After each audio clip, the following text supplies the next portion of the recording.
The challenge is more than real, and it's less to do with the technical fixes at the algorithm. It's more about how humans engage in building technology. Welcome to How AI Happens, a podcast where experts explain their work at the cutting edge of artificial intelligence. You'll hear from AI researchers, data scientists, and machine learning engineers as they get technical about the most exciting developments in their field and the challenges they're facing along the way. I'm your host, Rob Stevenson, and we're about to learn how AI happens.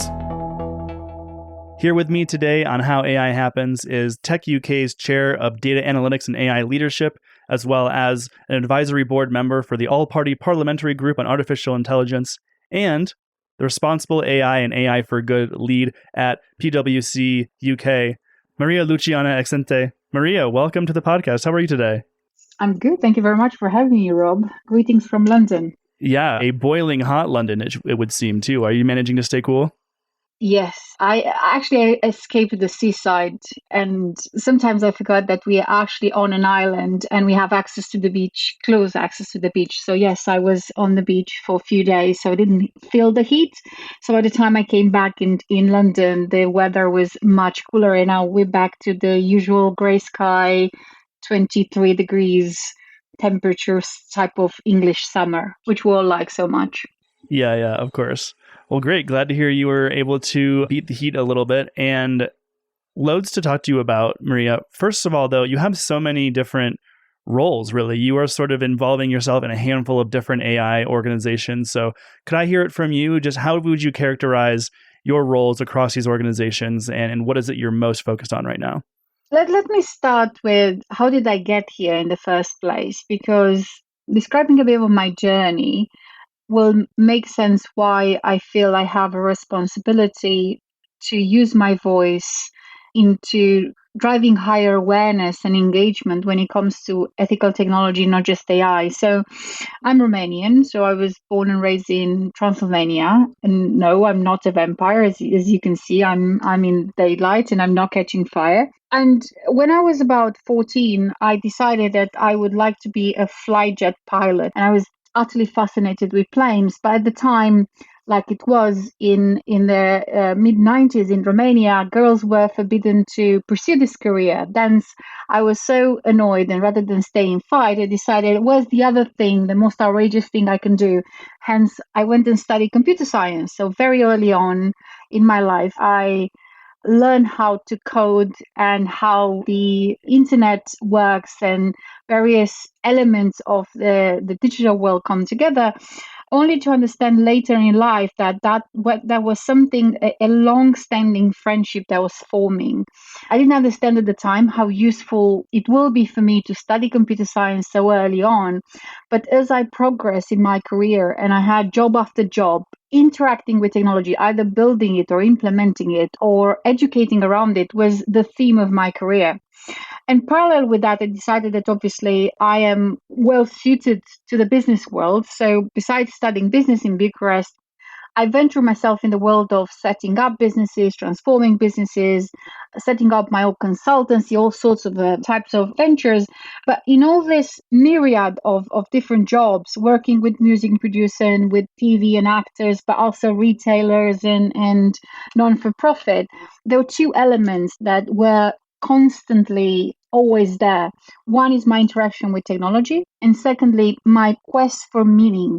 I knew early on in my career that I would like to find a job where I will find meaning and purpose. And at times, I was so torn by this quest for meaning. I really wanted to leave my job, which was in a for-profit, in order to pursue a non-for-profit, in order to achieve that quest for meaning. Further down the line, when I decided that I need another challenge, and I moved to London and pursue an MBA program. Part of my MBA program, I focused on business ethics, corporate governance, and strategy, which gave me a little bit of a glimpse into the world of how to to understand organizational values and how to align all those organizational values with everything a company does, including technology.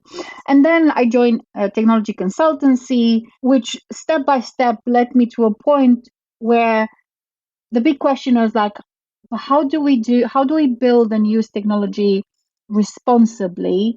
Help me shape every single project I was involved.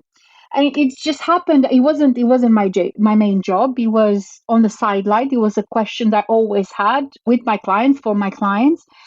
But in 2017, I got a interesting invitation at the time to join a newly formed Center of Excellence on AI established in PwC. And at the time, the invitation sounded, hey, this is a cool venture we're doing. We don't know much about the roles or what sorts of team members do we need? Would you like to join? And I said, wow, sounds like an adventure. Artificial intelligence sounds really intriguing. And then that's how I joined the Center of Excellence. I was lucky enough, and I will be forever grateful to my boss because he gave me freedom to go and explore different nuances and facets of AI beyond the technical layer, and being able to say, if we have this unique technology with unique characteristic, there's surely a lot of transformation and disruption this technology will bring. There's certainly impact and implications we need to be accounting when developing it. Hence, we need to build it differently. Hence, we need to have a different narrative. And that's the journey towards responsible AI started for me. And one thing led to another. I joined forces with colleagues from around the world. We ended up building a responsible AI toolkit that will, in fact, bring to life our philosophy of responsible AI and how we build technology that's aligned with a set of values. And in this process, I found myself fulfilled because I had a job that allowed me to have purpose. And therefore, I said, if this job allows me to make a difference in the world, therefore, I should give my attention and time to other initiatives that will benefit from the experience and the knowledge we were developing as a team in PwC. Hence, I started having conversation outside PwC with academia, with policymakers, with regulators, and one thing led to another because I'm passionate about my job. Also, I'm curious, so I volunteered myself in different working groups, and from this, I ended up being formally invited to be part of various initiatives that only allow me now to have even a stronger voice and a mandate and authority to be able to take this message to more and more people and inspire others to get into this journey. I'm pleased to hear you have found something where you are able to use your powers for good. And that's somewhat common in the folks I speak with. AI and data science and machine learning as a skill set's very in demand, but it doesn't strike me that most people get into this space just because it's a high-paying job, right? Or it's an in-demand job. In your experience, are AI and machine learning professionals, are they more in it for kind of what you're describing about building technology that is meaningful, or is it kind of an even split? I would say that it's split only because my experience is heavily skewed towards professional with my skill sets, especially outside PwC, but also in PwC where we have a culture that empowers people to find this purpose in their career and their lives, either being working in artificial intelligence or ESG or any other type of roles that PwC creates. I would say that I think it's much more balanced in terms of choices. That of course is a lucrative and very appealing career, is very much in demand. You would have more roles than people to fill it with. Therefore, the demand is higher than the supply that justifies the salaries. But in the same time, I have met people that are equally, if not more passionate about this technology than me, that have put their whole life, passion, energy, and knowledge into promoting a different approach to technology, that really understand and we either study or building this technology for much longer than I was. And they were the ones that are giving me not only the motivation, the knowledge, and inspire me to go and challenge my personal boundaries. Those professionals are the ones that, like myself, have put themselves forward to set up new initiatives, to create new working groups, to be part of conversations that will raise awareness about what AI is, the dangers of AI, but also how technology already damages and harms people in various walks of lives, and the fact that how we have proceeded so far via Silicon Valley, move fast and break things, it has to stop, because we are in a time when if we continue in the same way, we're gonna generate more negative impact than positive impact. But on the other hand, have to recognize there are many people that will come here for the glory, will come here for the money, which is okay. Because once they step in and if they have the right culture, they'll be almost like infected with positivity. I've seen people changing their mind, being able to search, as you said, for purpose. They will come here for the money. They will come in this domain for the money and for the glory, only for them to discover there's a higher purpose, there's a higher mission in here. And they will leave well-paid jobs at big companies that will not align with personal values. And I think that even those who are coming for glory will ended up being infected by this desire to build responsible technology, which makes me really optimistic. There's much more goodness that exists in the world, and especially in the people who are charged to developing this technology. The goal then would be to create a system in which even an opportunist couldn't help but contribute positively, right? How then do we create a system that infects people with positivity? It's all down to culture, organizational culture. Hence why I've referred PwC, and in no way I'm here to glorify my company. It's more a reflection of the type of organization, or my personal opinion on the type of culture PwC is. You need to build a culture that goes above and beyond technology itself, goes into recognizes each individual for their own strengths and skills and value they bring to that organization, treating them as equal, allowing them to flourish, supporting them to flourish, providing them with all the necessary resources, not just the paycheck at the end of the day, but with trust and confidence that they are doing the right things. And that slowly in time will create a open, trusted, and much more constructive relationship between employee and employers. And while big companies that operate globally and employ thousands and hundreds of thousands of employees, that change is difficult. I would say it's not impossible. It's much easier to do it when you're a startup or a scale up, but everything starts as how you see the people you work with and what sort of an attitude you as a leader have for them, and what sort of a support network and resources you'd have available to allow those people to bring the best of themselves at work. If you do that, of course, they will end up embracing values. They will not have to be forced to follow rules, ethical rules to build technology. They will do it because they know this is the right thing to do. And if they don't know what the right thing to do, they will go and explore it. They will go and research it. They will go and engage with those who have this knowledge, and they will bring it in within the organization, and then will make it work for that organization. And that's the most sustainable way of building responsible technology, responsible AI, is relying on people, good behavior in doing the right thing. And when the right thing is not known, or it needs to be standardized, providing that standardization to allow them to get a sustainable and cohesive approach. But then beyond that, beyond the rules, there'll be people who made the right decisions. And that's when the magic happens. And we've seen it. I'm sure it is. And I've seen it cases like companies like Microsoft, who have been deeply transformed by one leader and one leader alone, Satya Nadella. And I heard countless accounts how much Microsoft has changed under his leadership.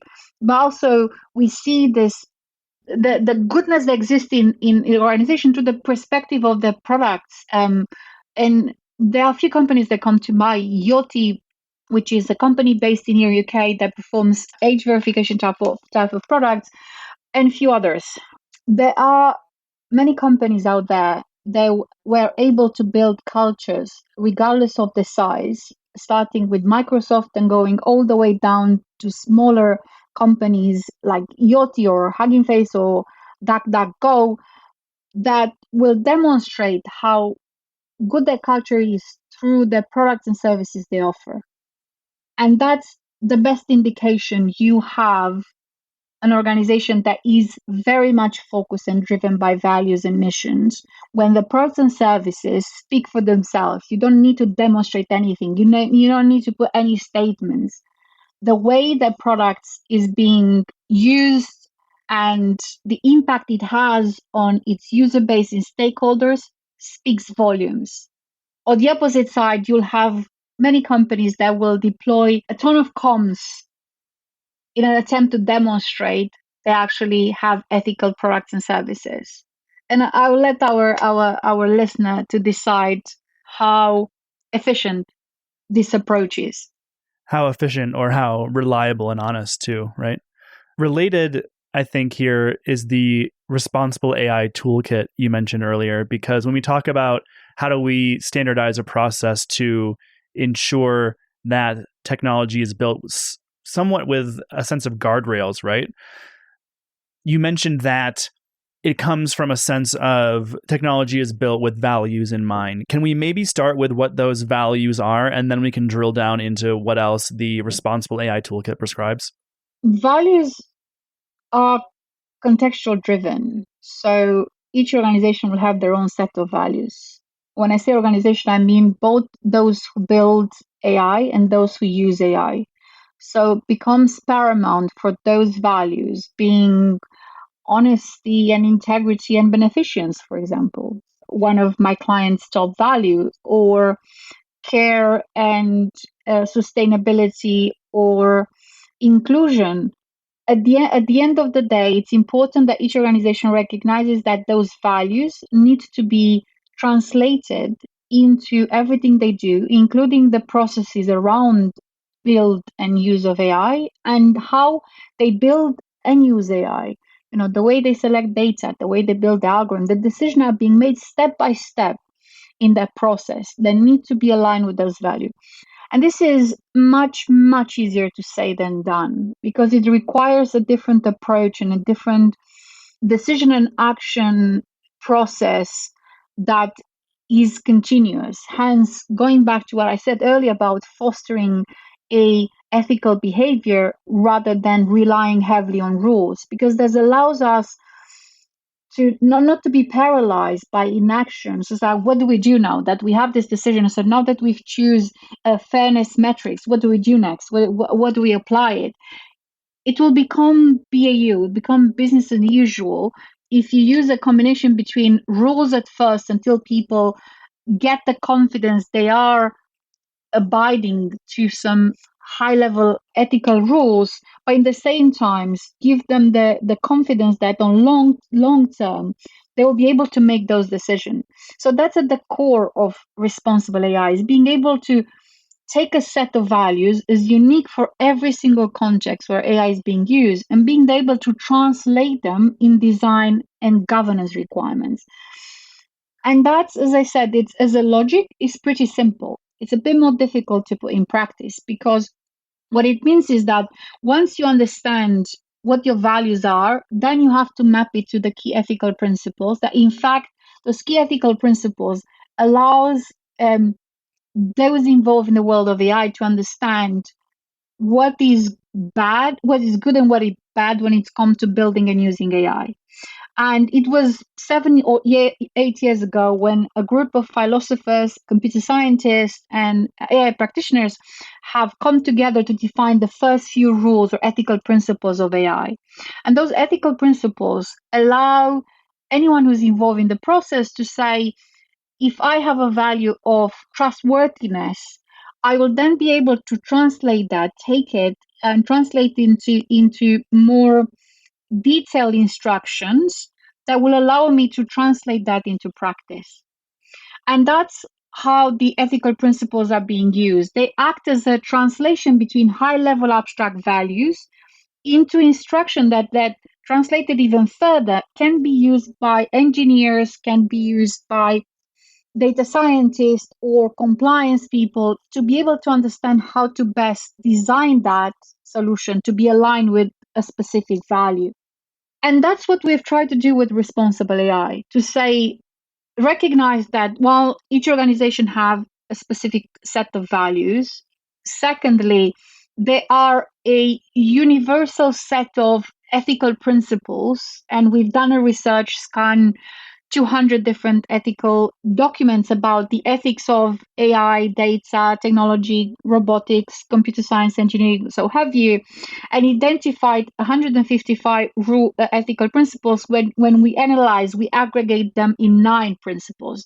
Those are, I would say, the 9 universal principles, which later, as the topic was progress, we've done really research in 2018, was very much mirrored to the principles we have seen by European Commission, OECD, and later UNESCO, which says that at least we have a universality in terms of the key ethical principles. But what's really different is how do you map them against your values, and then how you translate those into specific requirements in the context you operate.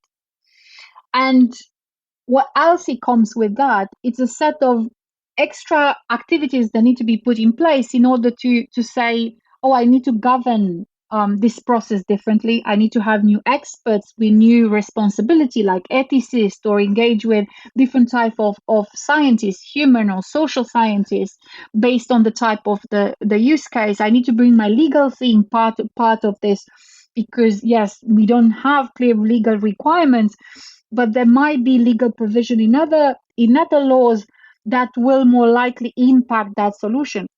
So you have to govern that. Secondly, you have to really pay attention to the risk AI generates and being able to address that, and also being able to work and be ahead of regulation, and being able to say, oh, if I anticipate where regulation is going in different jurisdiction, then more likely I will develop a product that will preempt that requirement, because I understand where this is going, right? And that's the responsibility I took it, the set of different assets that allow a company to be able to, first of all, translate with certainty, or perform this translation between the values, ethical principles, and the product themselves, but then create a set of organizational capabilities that allow them to manage risk, to have a governance structure with clear roles, responsibility, and ultimately being able to create a culture, an ethical culture, where developing AI aligned with the set of values is business as usual. So responsible AI is also a transformative or transformation type of toolkit that allows organization to refresh the way they operate to be suitable for the world of AI.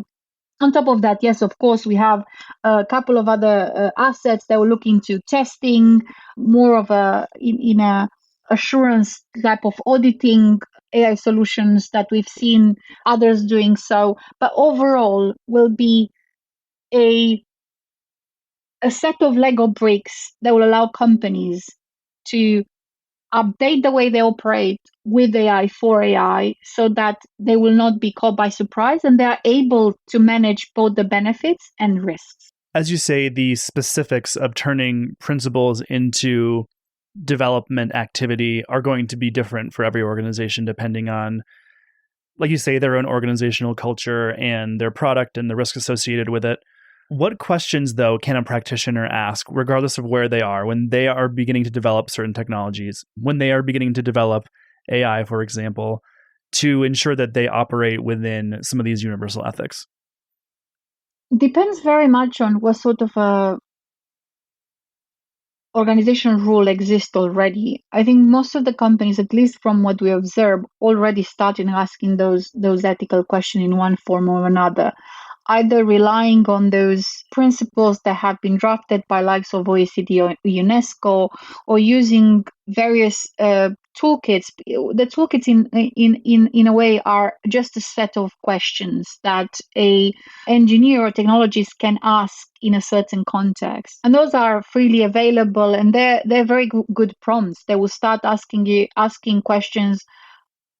Why are you developing this application? What is the problem you're trying to solve? And sometimes it's it sounds such a simplistic question. People will say, of course I know why I'm building it. But when you start going into the depth of, but what exactly is the problem? What exactly is the context where you are looking to deploy this solution? That most of the most of the misuses of technology have lacked significantly in considering, once the problem, and two, the context was this the problem has emerged. So starting with asking yourself, what is you trying to solve? And if I solve it in this way, what sort of an impact do I have, both positive and negative, will be the best starting point.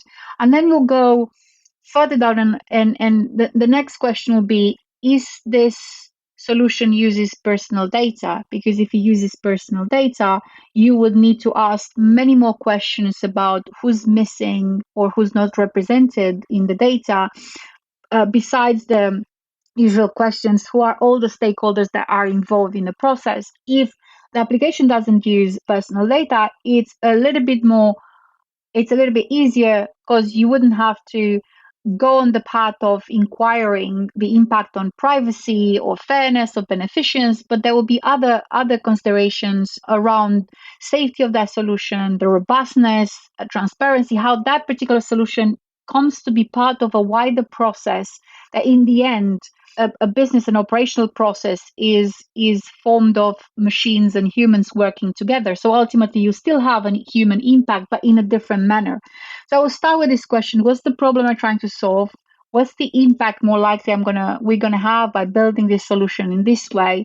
And thirdly, decide, is this an application that uses personal data or business type of data? And from there you start going step by step and in asking more questions about that solution. But those will be the best ones to start with. The complexity of this is revealing itself to me even before you get into the technical difficulty of developing algorithms, of actually making the technology do what you want it to do. Because when you ask yourself those questions about risk, about how might this affect someone, you have blind spots as a developer based on your life experience. And you can really only indulge how it affects people who are exactly like you. And so before you can really build a piece of technology that affects populations equally, you kind of have to solve diversity hiring in your own organization too, right? That is completely unrelated to the problem of this technology specifically. And I feel like it really proves what you were saying, that everything else feels downstream of your organizational values. Is that a fair characterization? Yes, but we should not rely only on boosting the diversity and inclusion of the development teams, because we know there's a real problem, especially when it comes to representation of women working in technology in general, let alone AI.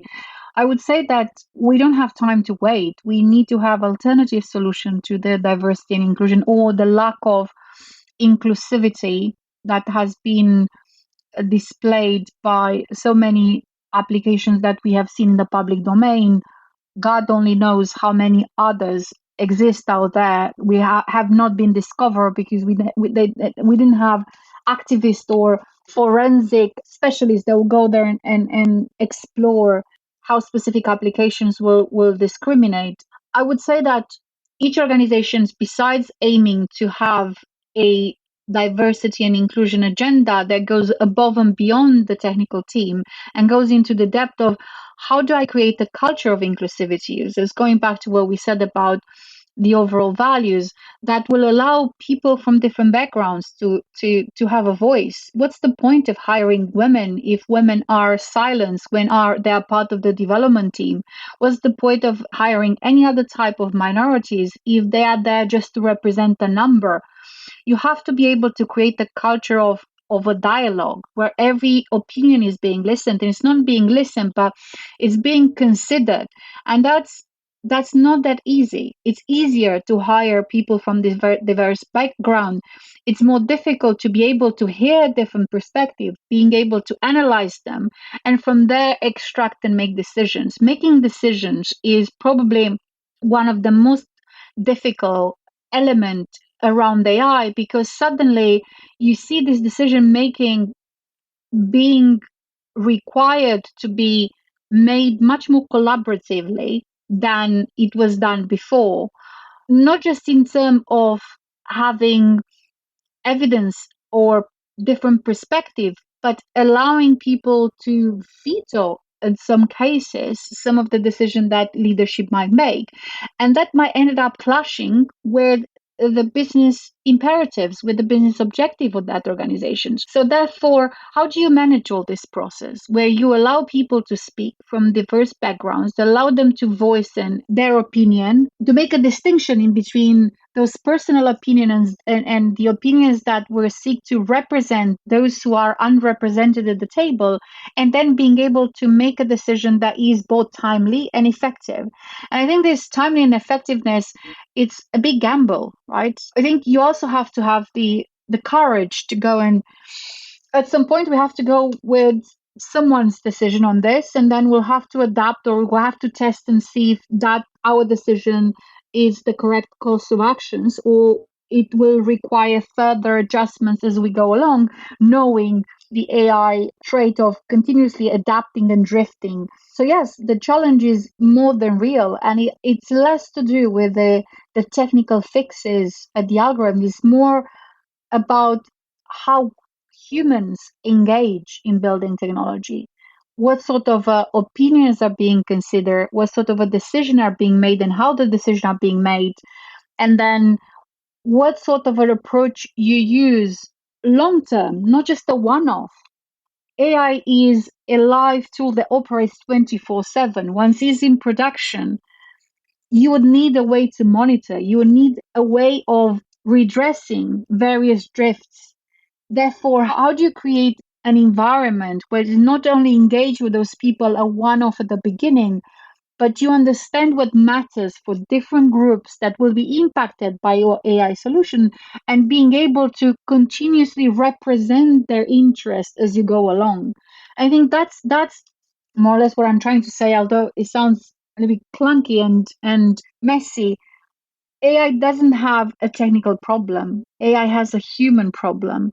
And that human problem is not so much with the society. Before we go and save the world and address all the inequality that exists out there, let's start with our own houses, our own organization, and fix the problem there. Recognize the problems we have, and the problems that we have might end up being reflected and absorbed by AI. If our organization are 70%, 80% white guys that enjoy playing computer games and drinking beer, of course we'll end up favoriting white dudes when you build AI. And even if there will be girls developers, if they are not supported to bring their own self to work, in the end they will end up drinking beer and playing computer games and say, oh, whatever, let's just build this to suit the white dudes because they are the majority. Therefore, the minority has to adjust to the majority. So those are the type of questions that should be asked: is how do we solve the human problems that ended up being reflected in the AI, rather than us going, it's like, oh, AI has a problem here. Of course, AI has limitation. Of course, your listeners will know really well. Probably the rest of the world still dreams about AI solving every single problem, including becoming sentient. Therefore, we'll have like a pet rather than going to the shop and getting a pet. We'll just go and talk with a large language model as it is. So, yes, let's fix the humans first before we go and blame AI, because that's where the issue is. I'm glad you said it's not a technical problem, because I wanted to ask you whose job this is to put these standardizations in place. It's not enough to say it's everyone's job, because when you say it's everyone's job, what that really ends up meaning is it's no one's job. So I'm wondering if there's a need for non-technical hires, if this is like a specific hire of an HR or people department in a company who is developing artificial intelligence? Are there non-technical hires that need to be made? How do you make sure this is someone's responsibility in an organization? Like an AI ethics czar, is that a role that we should hire for? First of all, the first question is whose responsibility is it has to be the big boss, no matter how you call him or her, chairman, CEO, director. The leadership of that organization has to own this and has to demonstrate how they own it. They will ultimately delegate that or create a position like an ethicist. I'm not a fan of AI ethics officer or anything to do with, especially AI ethics officer, because many companies they will already have an ethics officer, a wider ethics officer. AI is a technology that is part of the wider construct of that organization. So it has to be aligned with the wider business ethics, organizational ethics agenda. But in the same time, there has to be a designated owner that which job is much more tactical in nature, and they will be specialists in this area that is able to represent the leadership into the day-to-day conversations, and themselves, depending on the size of organizations or alongside the team of ethicists, will be those who will support the technical team to navigate this complexity. And it's so interesting to see that some organizations have gone and hired some ethicists, but they are not using them fully, leaving their developers wondering, for example, even giving a set of rules and standards, still wondering which course of action I take, because I am not a sociologist. I really don't understand this subject, so I really do need support.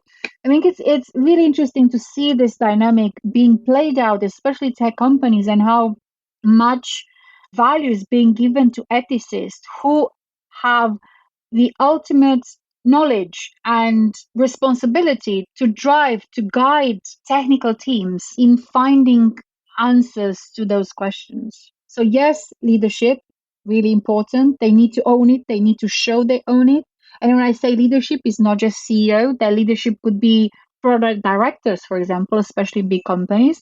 And then having ethics responsible AI officer or AI ethics lead that will be able to either provide by themselves advice and support to technical team or coordinate a wider team of ethicists that will provide this type of support. They will be able to bring everyone together to be able to carry ethical analysis, step into the ethical dilemma, and being able to help people navigate those dilemmas and find and agree a course of action.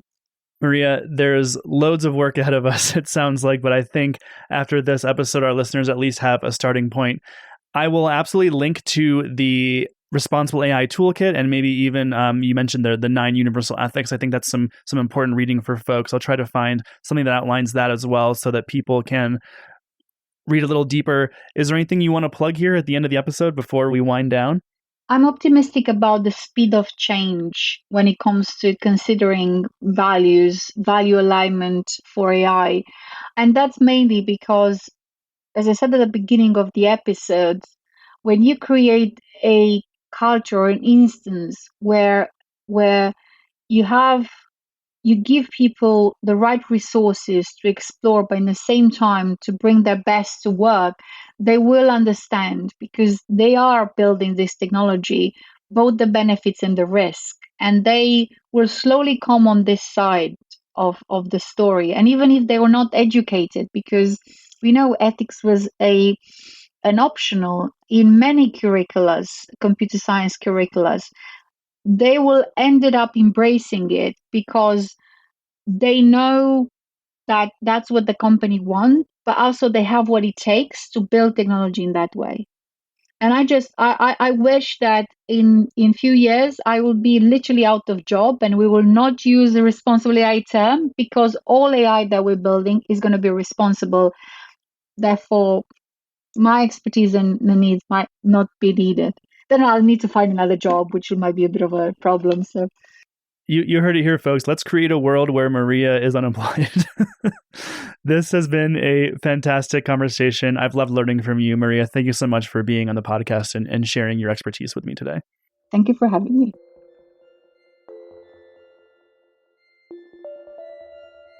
How AI Happens is brought to you by Sama. Sama provides accurate data for ambitious AI. Specializing in image, video, and sensor data annotation and validation for machine learning algorithms in industries such as transportation, retail, e-commerce, media, medtech, robotics, and agriculture.